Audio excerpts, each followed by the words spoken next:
hapon ikaw ang pag-asa, ng salita mo'y ligaya. Pag-asa ko sa tuwin na Alleluia, Alleluia.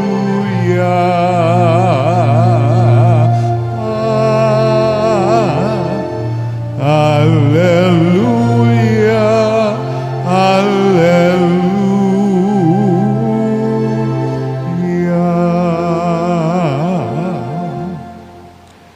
Sumainyo ang Panginoon. At sumaiyo rin. Ang mabuting balita ng Panginoon ayon kay San Mateo. Papuri sa iyo, Panginoon.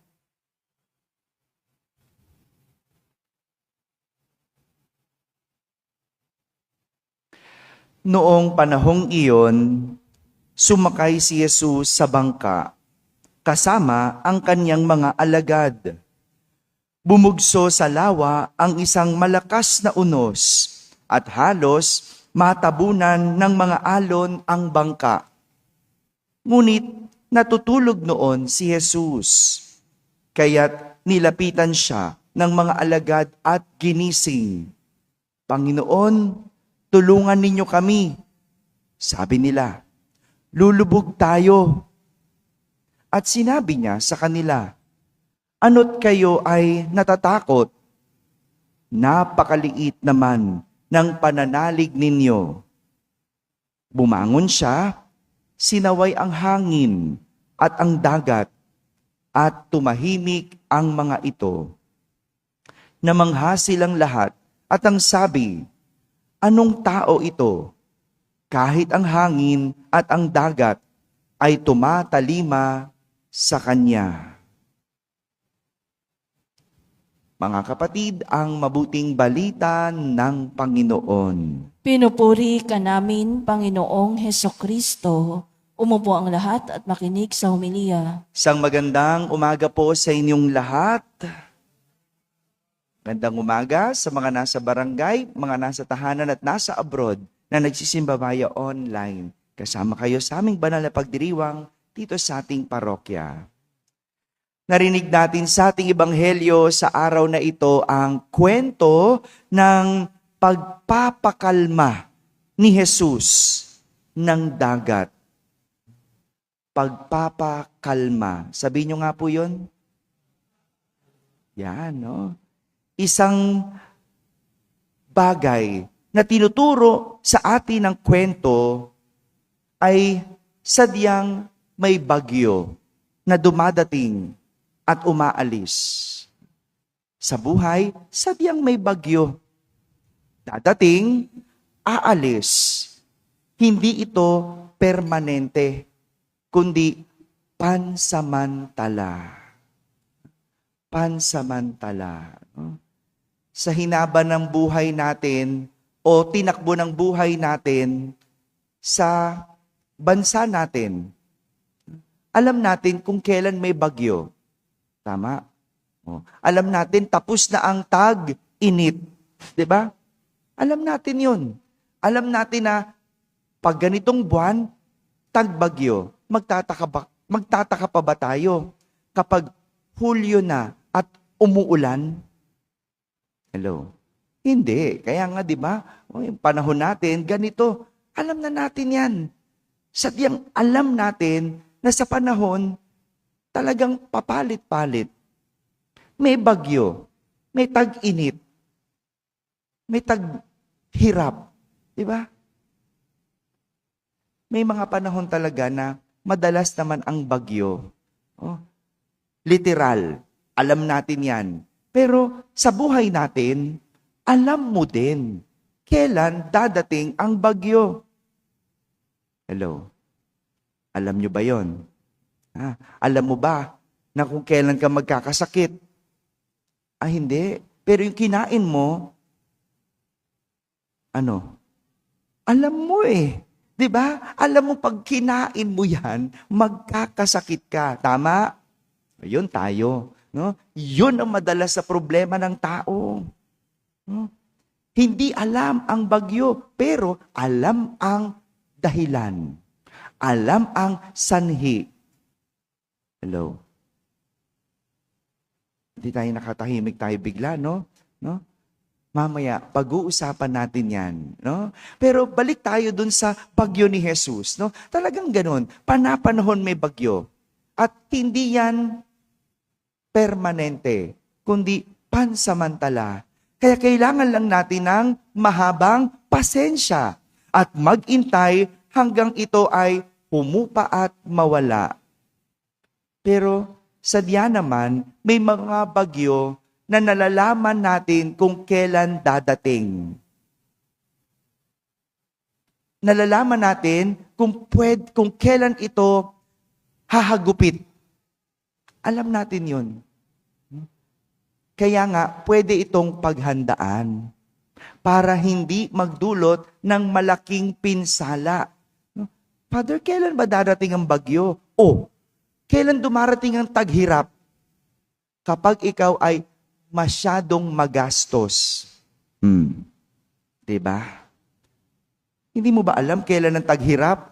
Alam mo, sweldo ngayon, di ba? Hello?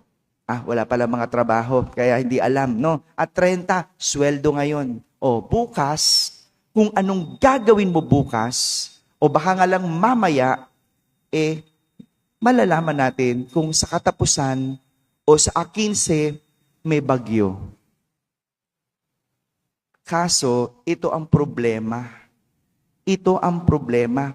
Hindi natin alam ang ating mga ginagawa. Gaya na lang ng mga alagad. Alam nilang may bagyo.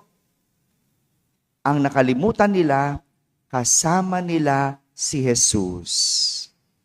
Ang nakalimutan nila, tumingin kay Jesus. Ang nakalimutan nila, kapiling nila si Jesus. Hindi ko alam kung nakalimutan ba nila talaga o hindi nila alam. Hello? Parang tayo, no? Hindi ba alam o nakalimutan lang? Kaya ba naghihirap, nakalimot ka, hindi ka nag-ipon? Kaya ba nag-away, magulo ang pamilya? Kasi, hindi kayo nag-uusap-usap. Yan ang kakaiba sa mga alagad ni Jesus. Kakaiba kasi alam na nga nilang kasama nila si Jesus, natakot pa din sila. Natakot pa din sila. Fear weakens our faith. Pinahihina ng takot ang pananampalataya.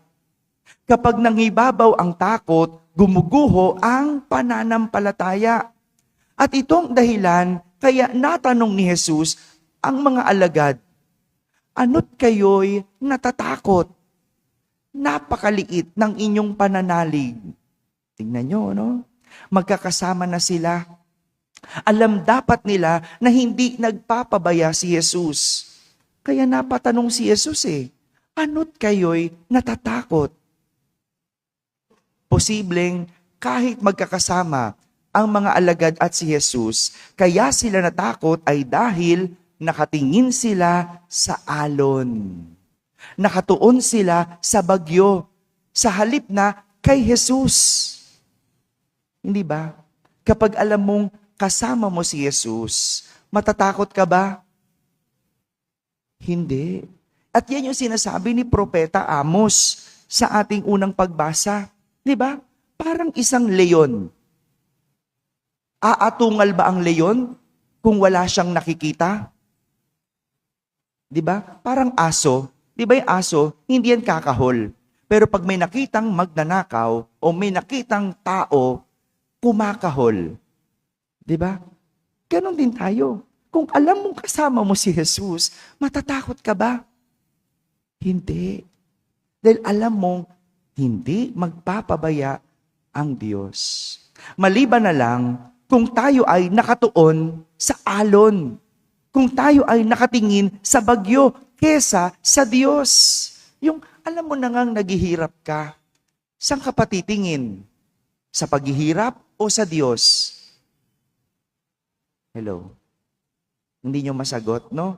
Kasi marami ganyan, no? Ang dami nang naghihirap sa atin, ayaw pa magsimba.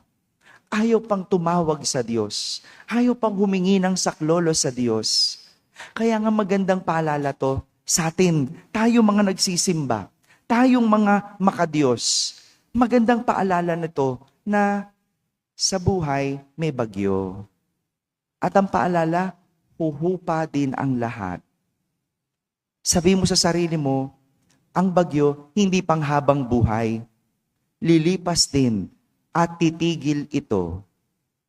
Pwede rin, sabihin mo, binabagyo ka pa lang, hindi ka pa lulubog. Parang yung mga alagad, no? Natakot agad. Lumubog na ba sila? Hindi pa. Inuuga pa lang sila. No? Kaya inuuga pa lang ng alon. Hindi pa hagupit yan.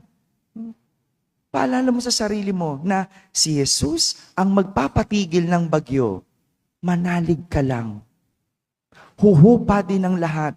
Magintay ka lang. Sa buhay may bagyo. At madalas, alam natin ang dahilan. Balik tayo. Alam mo kung kailan ka maghihirap. Kailan? Kapag ikaw ay naging magastos. Alam mo kung kailan ka magiging mahirap. Kapag hindi ka nakatapos ng pag-aaral. Alam mo kung kailan magiging magulo ang pamilya.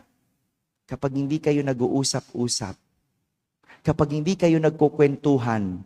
Kapag hindi kayo simpleng sabay-sabay kumakain. No? Yang mga yan, maliliit man yan, pero magdudulot yan ng bagyo kapag nawala. Yung hindi ka sanay magpaalam, yung alis na ako. Yung mga simpleng ganyan, sa huli magdudulot ng bagyo. Yung simpleng pagkain mo ng street food araw-araw, yung araw-araw, Ilocos empanada, yan, mga simpleng ganyan. Magdudulot yan ng bagyo. Paano? Abay, magkano yan? Araw-araw. No? Wala pang 15, ubus na talaga ang sweldo. No? Pwede bang ganun? No? Kape-kape, no? Hindi pwede. Yung mga maliliit na yan ang magdudulot ng bagyo sa atin. Alam natin eh. Tapos sasabihin mo, ay hindi Father, tatawag na lang sa Diyos. Yung tatawag tayo sa Diyos, pero kasalanan natin, anong mapupulot natin? Aral. Tuturuan ka ng Diyos ng leksyon. No? 'Di ba? Yan ang problema sa atin eh. Tayo may gawa, ang Diyos ang tatapos. Tayo may kasalanan, ang Diyos ang sasagot. Kaya kung hindi mo nakukuha ang sagot at hindi natatapos, tinuturuan ka ng Diyos ng leksyon. Mga kapatid, walang permanenteng bagyo. Sadyang dumadating ito pana-panahon. Kaya walang dapat ikatakot dahil hindi tayo agad lulubog sa bagyo. Inuuga pa lang tayo. At bago pa tayo lumubog, sigurado, napahinto na ito ni Jesus.